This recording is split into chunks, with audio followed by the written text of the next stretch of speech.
this camera. Oh, I said I like this camera. Yeah.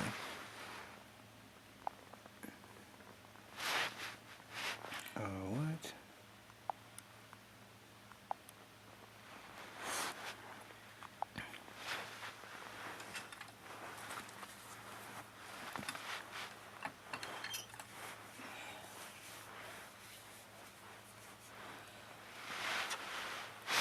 What's good, world?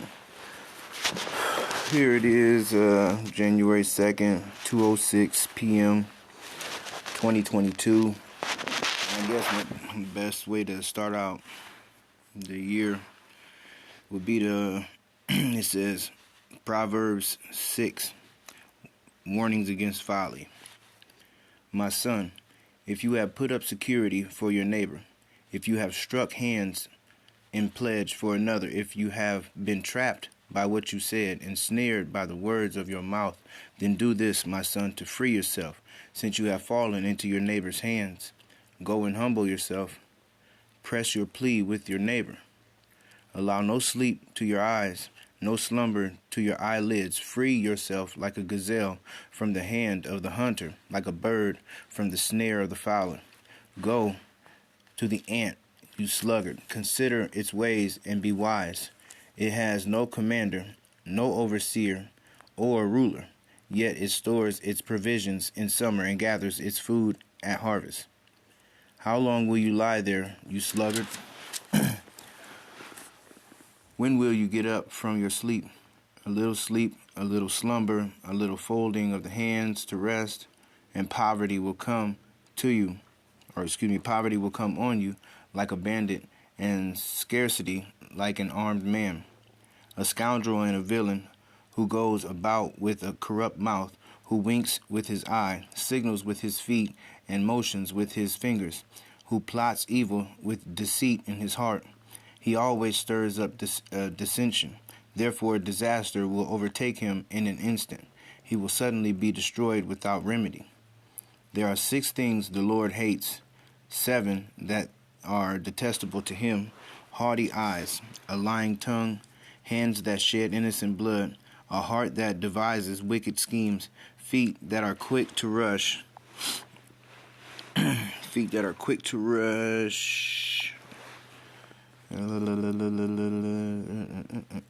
was I? Feet that are quick to rush into evil, a false witness who pours out lies, and a man who stirs up dissension among brothers. Warning against adultery, pretty much, right? My son, keep your father's commands, and do not forsake your mother's teaching. Bind them upon your heart forever. Fasten them around your neck. When you walk, they will guide you. When you sleep, they will watch over you. When you are awake, they will speak to you. For these commands are a lamp. This teaching is a light, and the corrections of discipline are the way of life, keeping you from the immoral woman, from the smooth tongue of the wayward wife. Do not lust in your heart after her beauty, or let her captivate you with her eyes. For the prostitute reduces you to a loaf of bread, and the adulteress preys upon your very life. Can a man scoop fire into his lap without his clothes being burned? Can a man walk on hot coals without his feet being scorched? So is he who sleeps with another man's wife. No one who touches her will go unpunished. Men do not despise a thief if he steals to satisfy his hunger when he is starving. Yet if he is caught, he must pay 7-fold, though it costs him all the wealth of his house. But a man who commits adultery lacks judgment. Whoever does so destroys himself. Blows and disgrace are his lot, and his shame will never be wiped away. For jealousy arouses a husband's fury, and he will show no mercy when he takes revenge. He will not accept any compensation. He will refuse the bribe, however great it is. And so, I guess the best way to summarize all of that, ladies and gentlemen, is the things of the past that may have worked for you at one point in time probably aren't going to be the things of your future, right? You have to You have to use your ability to discern what's going on. You have to be able to resist the devil and the devil's temptations and shit, right? It's just like when Jesus went out in the woods, and he told his disciples, saying, stay steadfast in prayer, for the devil, or at least the devil come tempt you or something like that, right?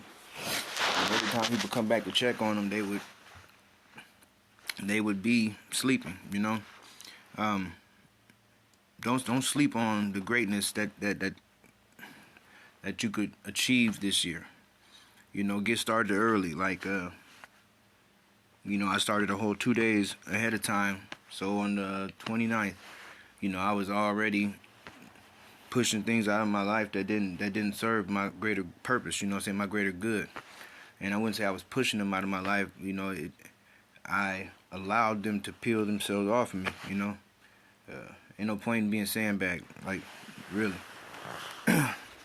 But if you're still getting hung up on some of the same old things of the past,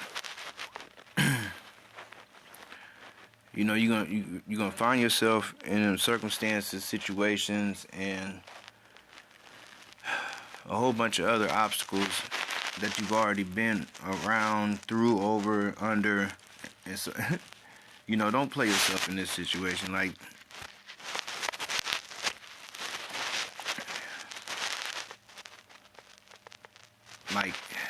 it's a beautiful ass day out today, and regardless of what the weather's supposed to be like, I got a smile on my face, regardless of how much I get kicked out of where I'm staying at and locked out of the building that I live in, and I keep a smile on my face. But it's because I don't ever forget what God promised me, and so yes, I do keep it close to my heart, and I do take heed to a lot of things that are privy to me, Am I always right? Fuck no, not even close. Not even nowhere near close. But as much as I learned early on in life through my success, I'm starting to learn that I learned so much more through my scattered failures throughout here and there,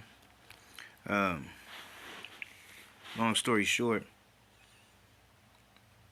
how can you succeed or fail if you still sitting still? How can you pray for your blessings to come, but then you haven't taken actions on, ensuring those prayers? Get started now. Like they said, how does the bee, motherfucker, or how does the ant have no leader, no general, no queen, no king, but does the work and stores up for the winter months? Like, excuse me.